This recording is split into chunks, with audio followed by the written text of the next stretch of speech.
Vamos, vamos, sin perder el tiempo. La Casa de Bernarda Alba. Introducción. La Casa de Bernarda Alba es una obra teatral escrita por Federico García Lorca en 1936, poco antes de su asesinato en el contexto de la Guerra Civil Española. Esta obra se enmarca en la tradición del teatro español y es considerada una de las más importantes del siglo XX. Al igual que en la Casa de Bernarda Alba, Lorca explora temas de opresión y lucha por la libertad en obras como Bodas de Sangre, Yerma y Doña Rosita la Soltera. Descripción de la historia. La historia se centra en Bernarda Alba, una viuda autoritaria que impone un luto de 8 años a sus 5 hijas tras la muerte de su segundo esposo.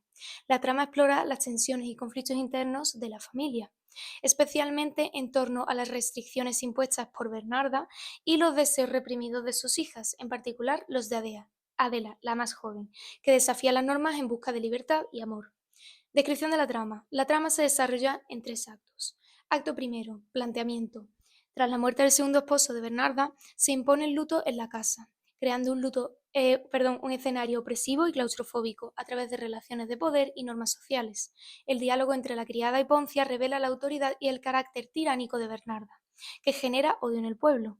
Destaca su dominio sobre sus hijas y su actitud despectiva hacia los demás, marcando las diferencias entre clases sociales. La presencia de varias figuras femeninas como la abuela, ridiculizada por su deseo frustrado de libertad, Paca la Roseta, presentada como la mujer mala, y la mendiga, que subraya la falta de caridad, añaden crítica social sobre la moralidad impuesta. No se plantean cambios en los valores, la hipocresía, el dominio del mundo de las apariencias y la represión sexual femenina en la sociedad representada, mientras que la entrega del abanico verde por parte de Adela sugiere rebeldía. En conjunto, el primer acto establece un ambiente tenso y anticipa conflictos futuros. Acto segundo, nudo. Escena costumbrista de la mujer con sus labores, bordar. Se profundiza en la relación entre Poncia y las hijas de Bernarda y se perfilan sus diferencias, mientras se escuchan los segadores, diferenciación exterior-interior, cuya canción simboliza la frustración y represión de las mujeres, así como la reflexión sobre su condición en la sociedad de la época. Por otro lado, las tensiones aumentan a medida que se desarrolla el triángulo amoroso entre Pepe, Angustia la prometida, y Adela la amante. Acto tercero, desenlace. El escenario se tiñe de tonos azulados, enfatizando la idea de la noche. La acción se traslada al patio interior de la casa, el espacio central, íntimo, y cenan siguiendo una escena costumbrista. Aquellos que no son miembros de la familia se sienten separados. El clímax se alcanza cuando Bernarda descubre la relación clandestina y la obra termina trágicamente con el suicidio de Adela. Luego, discurso, análisis de los elementos distintivos del género. Acotaciones. Lorca usa acotaciones detalladas para describir el ambiente, adentrándose por actos en la casa, las acciones de los personajes y los estados emocionales, lo cual enriquece la comprensión del texto y las tensiones presentes. Diálogo. La obra usa el diálogo para desarrollar a los personajes y la trama. Coloquios, aunque también presentan soliloquios y monólogos. Los intercambios son intensos.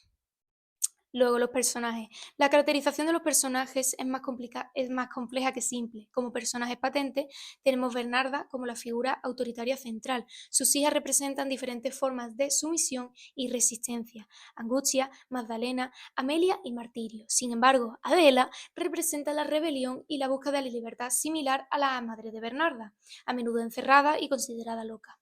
Luego, la Poncia, la criada, actúa como observadora crítica de la familia. Poncio Pilatos. Como personaje latente podemos destacar el marido fallecido de Bernarda y como ausente Pepe el Romano. Además, podríamos mencionar fijos como Bernarda y variables como Adela. Luego, tiempo de la historia. La obra ocurre en un tiempo contemporáneo al autor, aunque los detalles precisos no se especifican. Del discurso. La narración es lineal, siguiendo cronológicamente los eventos desde el inicio del luto hasta la muerte de Adela. Los hechos son intemporales, pero la acción transcurre en una mañana, planteamiento, una tarde, nudo y una noche desenlace. Luego de la representación, aproximadamente son 2 horas, siguiendo la estructura en 3 actos sin grandes saltos temporales, transmitiendo la sensación de lentitud y monotonía, como el vecino. El espacio. Luego, se mantiene la unidad del lugar. Todo transcurre en la casa de Bernarda Alba. Se crea un ambiente asfixiante y opresivo que refleja las tensiones y conflictos de la familia. Es un espacio concretado. Y como espacio latente podríamos mencionar los campos donde trabajan los hombres. Luego, acción. La acción principal es la imposición del luto por parte de Bernarda y la consiguiente rebelión de Adela. La obra se centra en la lucha por la libertad individual frente a la autoridad y las normas sociales. Por lo tanto, presenta unidad de acción. Inspiración en la realidad. Lorca se inspiró en la realidad para crear la Casa de Bernarda Alba, basada en sus propias experiencias y observaciones de la sociedad andaluza. Dirigida a un público burgués, la obra fue adaptada para evitar su rechazo, aunque su crítica social es evidente. Trasciende el costumbrismo y localismo andaluz, haciendo la obra relevante a un público más amplio.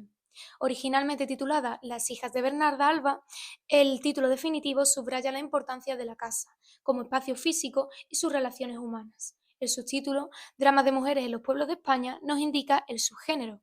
Podemos observar en la obra rasgos propios del drama, como el realismo del lenguaje y las expresiones cómicas, aunque la tragicidad está presente en la frustración y catástrofe. Consideraciones adicionales. Para finalizar, predomina el simbolismo en la casa de Bernarda Alba. El bastón de Bernarda representa autoridad. El color blanco de las paredes contrasta con el negro del luto y refleja la tensión entre pureza y opresión. Otros colores, como el verde del abanico o el vestido de Adela, simbolizan su deseo de vida y rebelión. El calor va creando un clima asfixiante y el uso recurrente del imperativo silencio marca la estructura circular al principio y al final de la obra, junto a las campanas de duelo, la muerte. Y esos muros gruesos simbolizan la incomunicación y el control social. Por último, recepción literaria. A modo de conclusión, aunque Lorca no planteó directamente una lucha política, algunos críticos han visto en la represión de la Casa Bernarda Alba una alegoría de la dictadura y la lucha por la libertad. En los años 80 se reinterpreta desde una perspectiva feminista, subrayando la defensa de los derechos de las mujeres. También ha sido analizada desde perspectivas psicológicas y marxistas, explorando los conflictos internos de los personajes y las dinámicas de poder y clases sociales. El propósito principal de la obra es hacer una crítica, además de proporcionar entretenimiento al público. Gracias.